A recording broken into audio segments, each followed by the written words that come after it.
ಇಂದು ರಾಜ್ಯಾದ್ಯಂತ SLC ಫಲಿತಾಂಶ ಹೊರಬಿದ್ದಿರುವಂಥದ್ದು. ಅದರಲ್ಲೂ ದಾವಣಗೆರೆ ಜಿಲ್ಲೆಯ ಚನ್ನಗಿರಿ ತಾಲೂಕಿನ ಮಾಯಕೊಂಡ ವಿಧಾನಸಭಾ ಕ್ಷೇತ್ರ ವ್ಯಾಪ್ತಿಗೆ ಬರುವಂತಹ ವಿದ್ಯಾಲಕ್ಷ್ಮಿ ಕಾನ್ವೆಂಟ್ನ ಏನು ವಿದ್ಯಾರ್ಥಿ ಭರತ್ ಅನ್ನುವಂತಹ ಗ್ರಾಮೀಣ ಭಾಗದ ವಿದ್ಯಾರ್ಥಿ ಇದೀಗ 625ಕ್ಕೆ 625 ಅಂಕ ಪಡೆಯುವ ಮೂಲಕ ರಾಜ್ಯಕ್ಕೆ ಪ್ರಥಮ ಸ್ಥಾನ ಪಡ್ಕೊಂಡಿದ್ದಾರೆ. ಇದೀಗ ಭರತ್ ನಮ್ಮ ಜೊತೆ ಇದ್ದಾರೆ, ಮಾತಾಡ್ತಾ ಹೋಗೋಣ. ಭರತ್, ಈಗ ಮೊದಲನೇದಾಗಿ ಕಂಗ್ರಾಟ್ಸ್, 625ಕ್ಕೆ 625 ಅಂಕ ತೊಗೊಂಡಿರಿ, ಏನು ಹೇಳಿಕೆ ಇಷ್ಟಪಡ್ತೀರಿ?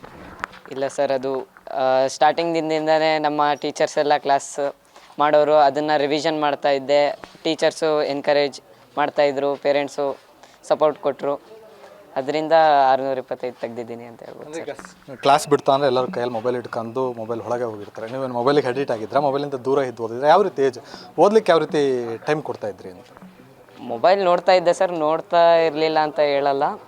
ಅದು ಸ್ವಲ್ಪ ನೋಡ್ತಾ ಇದ್ದೆ, ಹೋದ ತಕ್ಷಣ ಸ್ಕೂಲಿಂದ ಹೋದ ತಕ್ಷಣ ನೋಡ್ತಾ ಇದ್ದೆ, ಆಮೇಲೆ ತೆಗೆದಿಟ್ಟು ಓದ್ಕೊತಾ ಇದ್ದೆ ಸರ್. ಈಗ ಶಾಲೆ ಆಡಳಿತ ಮಂಡಳಿ, ಉದಾಹರಣೆ ನಿಮ್ಮ ಟೀಚರ್ಸ್ಗಳು ಏನಾರು ಅರ್ಥ ಆಗಲಿಲ್ಲ ಅಂದರೆ ಯಾವ ರೀತಿಯಾಗಿ ಪ್ರೋತ್ಸಾಹ ಕೊಡ್ತಾಯಿದ್ರು, ಯಾವ ರೀತಿ ಹೇಳ್ಕೊಡ್ತಾ ಇದ್ರು? ಅರ್ಥ ಆಗಲಿಲ್ಲ ಅಂದರೆ ಅವರು ಅದೇ ಥರ ಎಕ್ಸಾಂಪಲ್ಲು ಅದು 10 ಸತಿ ಹೇಳೋರು ಸರ್, ಅದೇ ಥರ. ಆಮೇಲೆ ಮೋಟಿವೇಶನ್ ಕೊಡೋರು ಸರ್, ಇವೇ ಕ್ವಶನ್ ಬರ್ಬೋದು, ಆ ಥರ ಹೇಳ್ತಾಯಿದ್ರು ಸರ್. ಅಂದರೆ ನಿಮಗೆ ಹೋಪಿತ್ತಾ 625ಕ್ಕೆ 625 ಬರುತ್ತೆ ಅಂತ ಹೋಪ್ ಇಟ್ಕೊಂಡಿದ್ರೆ ಹೇಗೆ? ಹೋಪ್ ಇತ್ತು ಸರ್, ಸ್ವಲ್ಪ ಭಯ ಇತ್ತು, ನಿರೀಕ್ಷೆ ಇತ್ತು ಸರ್ ಬರ್ಬೋದು. ಅಂದರೆ ಈಗ ಗ್ರಾಮೀಣ ಭಾಗದ ವಿದ್ಯಾರ್ಥಿಯಾಗಿ, ಅದು ಗ್ರಾಮೀಣ ಭಾಗದ ಶಾಲೆಯಲ್ಲಿ ಈ ಮಟ್ಟಕ್ಕೆ ರಿಸಲ್ಟ್ ಬರುತ್ತೆ ಅಂದ್ಕೊಂಡು, ಸೊ ಯಾವ ರೀತಿ ಎಕ್ಸಾಮ್ಗೆಲ್ಲ ಯಾವ ರೀತಿ ಪ್ರಿಪೇರ್ ಆಗಿದ್ದರೆ?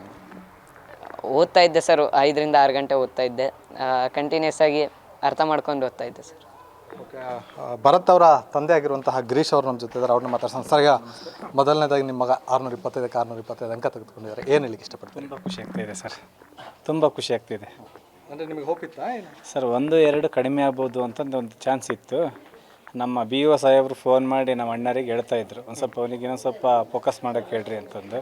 ನಾವು ಮನೆಯಲ್ಲಿ ಹೇಳ್ತಾಯಿದ್ವಿ, 1-2 ಕಡಿಮೆ ಆಗ್ಬೋದು ಅಂತಂದೇ ಇದ್ವಿ, ಆದರೆ ಚೆನ್ನಾಗಿ ಬಂದಿದೆ ಸರ್, ಖುಷಿ ಆಗ್ತದೆ. ಈಗ ಸಾಮಾನ್ಯವಾಗಿ ಗ್ರಾಮೀಣ ಭಾಗ ಅಂದರೆ ಹಳ್ಳಿ ವಿದ್ಯಾರ್ಥಿಗಳು ಅಂದರೆ ಈ ಮಟ್ಟಕ್ಕೆ ರಿಸಲ್ಟ್ ತೊಗೊಳ್ತಾರಾ ಏನು ನನ್ನ ಪ್ರಶ್ನೆ ಇತ್ತು.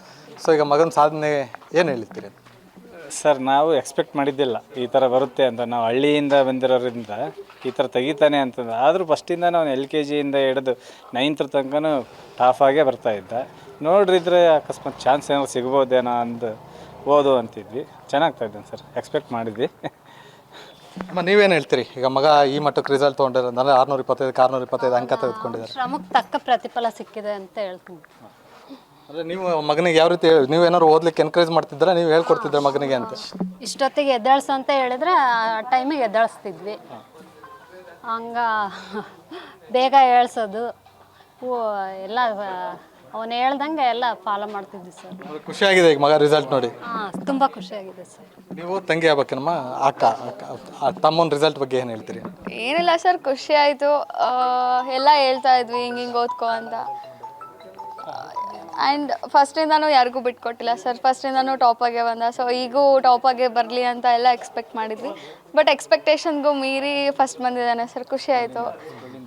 ಶಾಲೆಯಲ್ಲಿ ಈಗ ಮಾಮೂಲಿ ಅಂದರೆ ಮನೇಲಿ ಓದ್ತಾನೆ, ಓಕೆ, ಅದಕ್ಕೆ ಪ್ರೋತ್ಸಾಹ ಅಂದರೆ ಶಾಲೆಯಲ್ಲಿ ಮಕ್ಕಳಿಗೆ ಅರ್ಥ ಆಗೋ ರೀತಿಯಲ್ಲಿ ಹೇಳ್ಕೊಡ್ಬೇಕಾಗಿತ್ತು. ಸೊ ಯಾವ ರೀತಿ ಇತ್ತು ಇಲ್ಲೆಲ್ಲ ಎಜುಕೇಷನ್ ಎಲ್ಲ ಯಾವ ರೀತಿ ಇತ್ತು? ತಮ್ಮ ಏನಾದ್ರು ಹೇಳ್ತಾ ಇದ್ನ ಹೀಗೆ? ಅದೇ ಸರ್, ಎಜುಕೇಷನ್ ಎಲ್ಲ ಚೆನ್ನಾಗಿತ್ತು. ಟೀಚರ್ಸ್ ಎಲ್ಲ ಸಪೋರ್ಟ್ ಮಾಡ್ತಾಯಿದ್ರು, ಫೋನ್ ಮಾಡ್ತಾಯಿದ್ರು, ಹೆಂಗೆ ಓದ್ಕೊತಾ ಇದೆಯಾ ಅಂತ ಕೇಳ್ತಾಯಿದ್ರು. ಕ್ವಶನ್ ಪೇಪರ್ಸ್ ಎಲ್ಲ ಹಾಕಿ ಸಾಲ್ವ್ ಮಾಡು ಅಂತ ಇದ್ರು ಸರ್.